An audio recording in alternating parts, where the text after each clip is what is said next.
There are places on Earth where compasses spin for no reason, where the ocean hums like something beneath it is dreaming. Fishermen whisper about it. A pulse under the water, too slow to be a whale, too alive to be a current. And the terrifying part?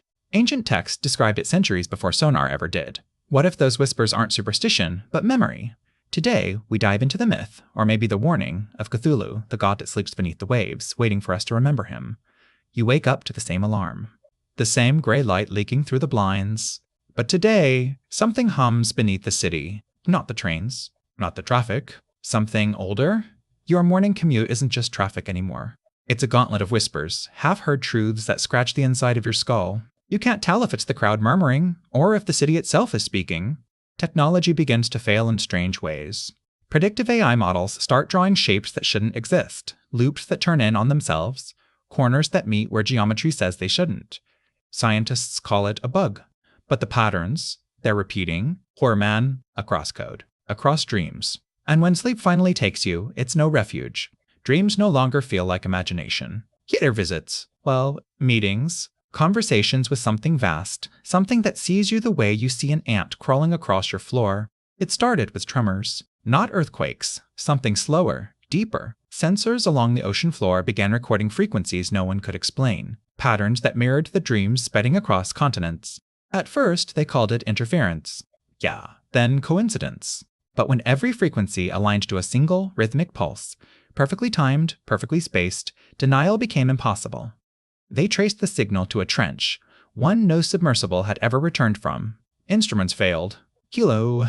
Compasses spun. And beneath it all, a pressure. Something alive, pressing against reality's skin from the other side. The world didn't end that night. But it changed. Gravity bent differently for a moment. Shadows moved without light, and every human being, asleep or awake, heard the same word inside their mind. Not spoken, remembered. Some called it the awakening. Others, the remembering, but those who understood the old texts, they knew better. The dreamer beneath the waves was stirring, and humanity, in its arrogance, had finally made enough noise to wake him. In the weeks that followed, reason began to erode. The world's greatest minds tried to explain what happened that night: tectonic shifts, magnetic storms, collective hallucinations. But in every explanation, there was a quiet hesitation, as if even science was afraid to look directly at the truth. Cthulhu was not coming. He had always been here. Dreams bled into waking life. People began sketching shapes they'd never seen before. Spirals within spirals, eyes within voids. Entire languages emerged overnight, all whispering the same syllables. Fonglui MGNW, Nafa. Governments fell silent. Communication failed. Not because of panic, but because meaning itself had started to unravel. Words became fragile things, and in the cracks between them something older spoke. There was no invasion. No destruction, only awakening. Humanity, for the first time, saw its reflection against the infinite, and understood how small that reflection truly was. We called it madness.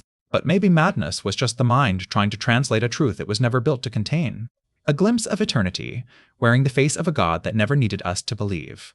And in that silence, the last thought echoed, he dreams still. And so do we. Long before names, before language, before the first spark of fire, we dreamed of them. Not gods, or not demons, just shapes in the dark water, vast, patient, watching. Every civilization carved their likeness somewhere, in stone, in code, in whispers passed from sleepless mouths to trembling ears, and each time we forgot. We built cities over the graves of our own remembering, but memory is not so easily buried. It seeps through dreams, through signals, through stories we call fiction. Maybe that's why we tell them.